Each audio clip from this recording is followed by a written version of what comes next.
Hello everyone, welcome to my YouTube channel. तो अभी Bihar state cooperative bank का जो है हमारा मेंस का एग्जाम था। तो उसमें जो जीए पूछे गई थी वो आपके साथ शेयर करने वाला हूँ। आने वाले कई एग्जाम में भी इससे रिलेटेड क्वेश्चन देखने को मिल सकते हैं। तो शुरू करते हैं। तो देखते हैं अब हम कहाँ से। यहाँ देखो कि भाई बिहार स्टेट कोऑपरेटिव का है। तो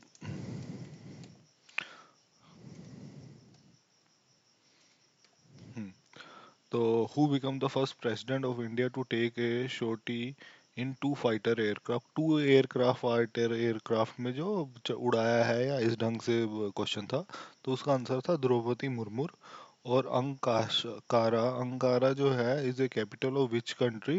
तो टर्की का जो है कंट्री वो है। उसके बाद मेहागढ़ ये कहाँ है? ये राजस्थान में है। पेसो पेसो जो है ये किस करेंसी है? Is the currency of which country? तो ये फिलीपींस की है। तो ये आपको एक बार देख लेना चाहिए। ये था ऑप्शन। आगे, India achieve best ever performance at 2025 Asian youth game with record how much medal. तो कितने मेडल मिले थे? तो वहाँ पे जो है हमारे पास जो है 48 मेडल्स आ गए थे। और अगला क्वेश्चन है, marine Fisher Sensor 2025 goes fully digital.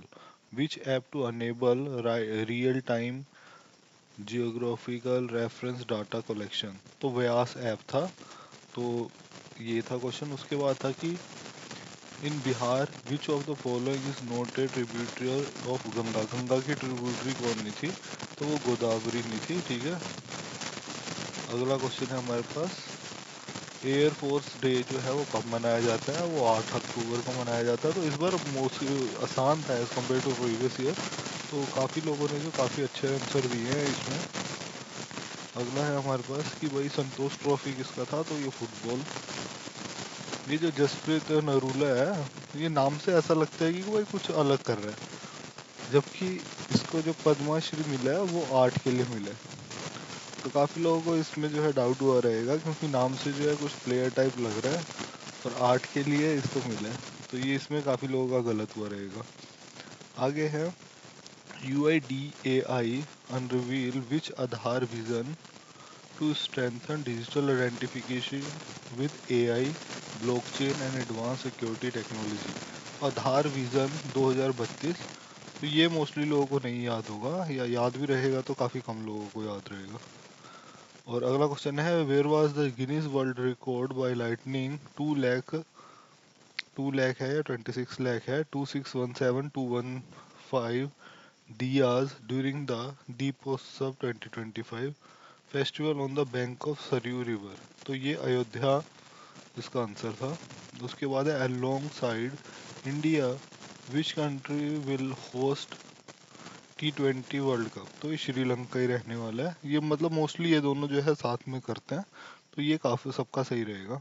उसके बाद, who was the first reporter to win Pulitzer prize for from India. तो ये गोविंद लाल है, पर कई लोगों ने रवीश कुमार भी लगाया है। तो उनका रवीश कुमार वाला तो गलत ही रहेगा, गोविंद लाल रहेगा। Golconda fort is located in which place. तो ये जो हमारा हैदराबाद में लोकेटेड है। उसके बाद, who become the first Indian cricketer to play 50 matches in each format मतलब वही T20 हो गया, टेस्ट हो गया और वनडे हो गया। तो ये जसप्रीत बुमराह इसका आंसर है। ये सबका सही था। Who among the following is included in UNESCO as October elephant cave, rock shelter Bhimbetka और वेस्टर्न घाट। तो इस ये ऑल ऑफ द अबव आ जाएगा। तो ये भी कुछ लोगों का ही सही रहेगा, काफ़ी कम परसेंटेज लोगों का। Which city is famously known as city of thousand temple. तो ये कंचीपुरम है। तो इसका भी जिसने स्टैटिक पढ़ा रहेगा उसका सही रहेगा। What is the rank of India in the climate change index? तो 10th है। तो ये भी थोड़ा डाउटेबल था काफ़ी लोगों का। फिर ये सबका सही रहेगा। ऑन यूनिटी डे जो है 150 रुपीज़ का जो कॉइन है वो रिलीज किया गया, किसके ऑनर में? तो वो है Sardar Vallabh Bhai Patel. Who become the 53rd chief justice of India? ये सबको याद था, Suryakant. In India right to education start from age 6 and continue till, तो ये 14 है, ये भी मोस्टली लोगों का सही है। Consumer price index is released by ministry of static and program implementation, तो इसमें दो में दिक्कत है, एक तो मिनिस्ट्री ऑफ स्टैटिक और प्रोग्राम जो सही है, जबकि एक मिनिस्ट्री ऑफ कंज्यूमर भी था। तो काफ़ी लोगों को ये भी हो रहा था कि ये मिनिस्ट्री ऑफ कंज्यूमर भी हो सकता है। उसके बाद जो हमारे पास who is the partnership with global fintech company Finlab has launch Bharat Yatra, तो फ्लिपकार्ट के साथ है। तो ये जिसने जी के अच्छे से पढ़ी है उसी को पता है। Tax are the gross root level arm for short term corporative credit structure, what does A stand for, तो ये सबका सही रहेगा, agriculture. IBEF is the trust established by Department of Commerce, Ministry of Commerce and Industry, Government of India. What does E stand for? काफी लोगों को economics लगा पर इक्विटी आएगा। The National Cooperative Consumer Federation of India was established in 1965. तो ये जो है ये 19 जो है 65 में establish हुआ था। The highest peak of Alavali range, Guru Shikhar, is located in which state? तो इसका आंसर राजस्थान रहेगा, जबकि अलावरी जो है वो मध्य प्रदेश में भी है। तो इसमें थोड़ा बहुत डाउट रहेगा, लेकिन जिसने ढंग से पढ़ा है उसका राजस्थान सही है। The longest highway connected Srinagar to which place where the national highway 44 which is approximately 4112 kilometre long, तो ये कन्याकुमारी सबका ही सही है। आगे हमारे पास the first Indian to win, ये तो सेम क्वेश्चन हो गया, गोविंद बेहरी लाल। आगे हु विन द विज्ञान युवा अवार्ड, तो ये एक बार आप चेक कर लेना। आगे है Jnanpith award was Jnanpith award was awarded to Vinod Kumar Shukla, he he is from which state, तो वो छत्तीसगढ़ से था। तो शुक्ला देख के काफी लोगों ने यूपी डाल दिया था।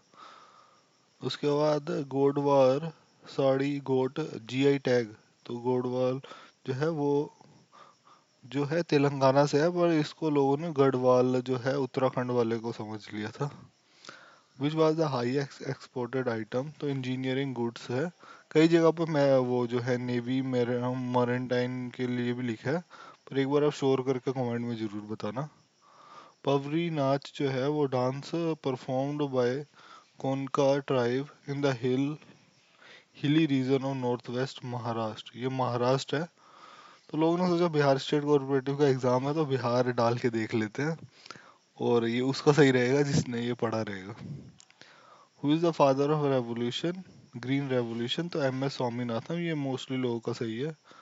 विच waterfall is known as Niagara waterfall of India, इस चित्तौड़कूट वाटरफॉल, ये भी मुश्किल ही किसी को पता रहेगा।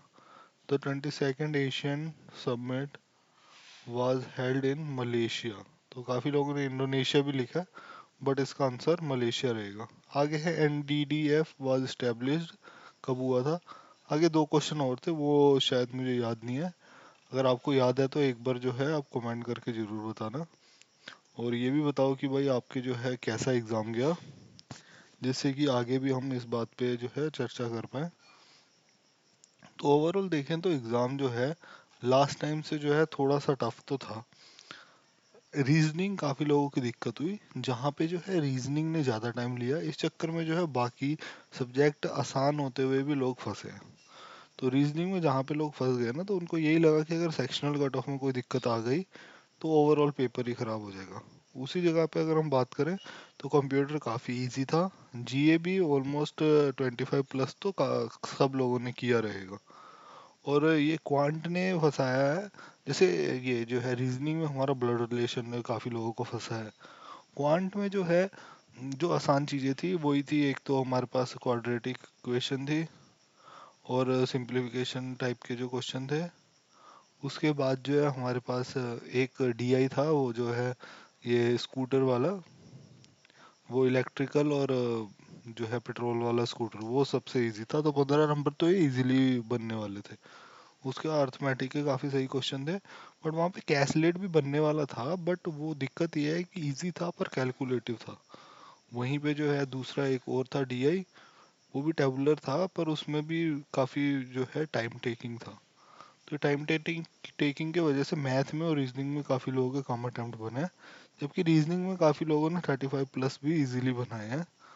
दिक्कत वही है कि आपने जो क्वेश्चन कौन सा अटेम्प्ट किया है, कहीं आपने गलत क्वेश्चन पकड़ लिया तो फिर दिक्कत आई है। तो ये ओवरऑल है। और कट ऑफ की बात करें तो कट ऑफ कहीं ना कहीं कल से, पिछली बार से कम जाने की उम्मीद है। लास्ट टाइम इसका एग्ज़ाम का लेवल इससे थोड़ा सा नीचे ही था,